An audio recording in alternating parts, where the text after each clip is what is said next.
everyone, and welcome to our special segment in honor of Glaucoma Awareness Week. Today we have with us Dr. Kiang, an optometrist, also Dean of Faculty of Optometry and Visual Science from Segi University, specializing in eye care and particularly in the diagnosis and management of glaucoma. Dr. Fu, thank you for joining us. Okay, to start off, could you please explain to our audience what is glaucoma is and what is the importance to raise awareness about it? Glaucoma, basically, we can call glaucoma as a disease that which actually considered as the second leading cause of blindness. Alright, so it's quite an important and serious disease that everyone that actually ignore it, because glaucoma is also called as a silent thief of sight. Alright, because glaucoma it has no symptom, but it can cause blindness to the patients. So that's why it's very important for the public to aware of this.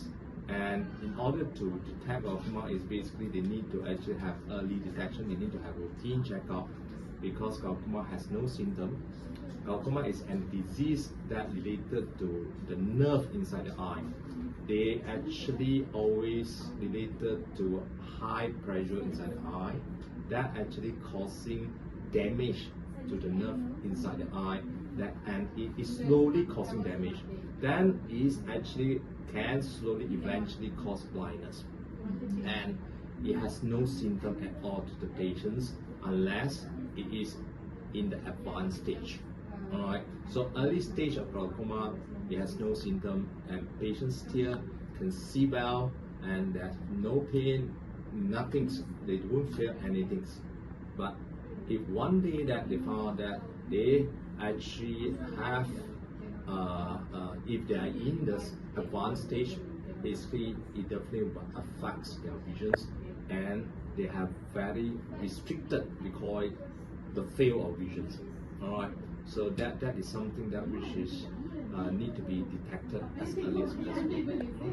What are the common signs and symptoms of glaucoma that people should be aware of?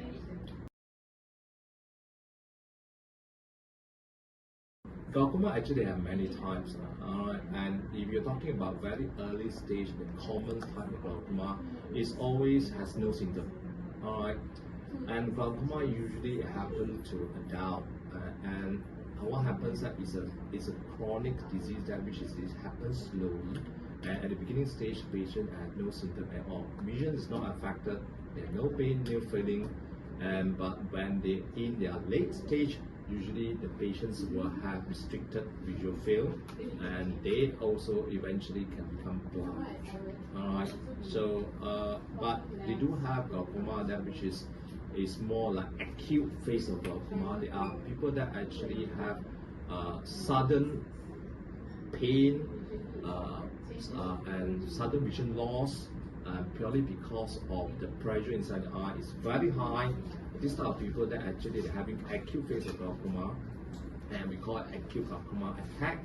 And these type of people can be easily become blind within very short period of times. Alright, so this is quite dangerous, but the more common one will be the one that which is without symptom.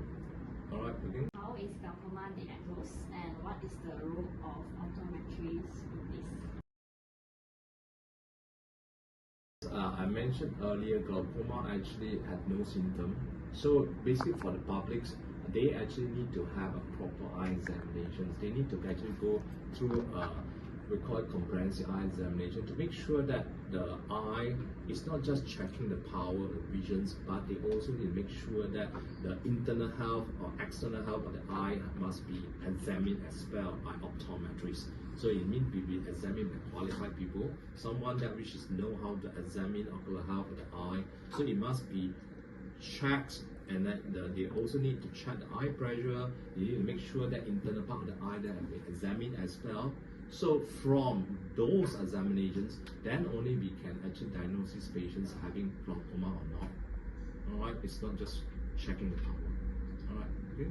What are the risk factors for developing glaucoma, and there any preventive measure people can take?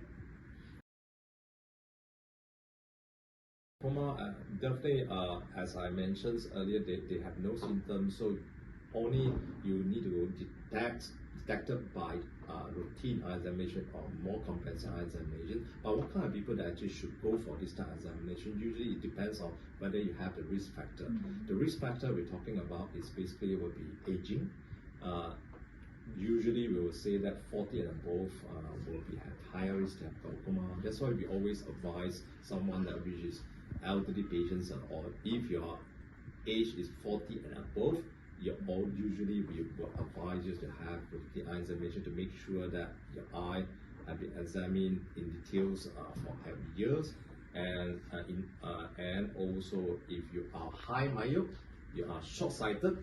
Alright, you are short-sighted, and if your power is very high, that means the risk will be even higher to have glaucoma. So you are short-sighted, and if you are elderly, and then plus if you have family history of glaucoma, then you definitely will have high risk to have glaucoma as well. So that's why you need to make sure that you have eye examinations if you have all these what I call risk factor. So it's better to have your eye checked. Thank you, Dr. Fu, for sharing your expertise and insights on glaucoma. We appreciate your efforts in raising awareness and promoting eye health. Thank you for having me.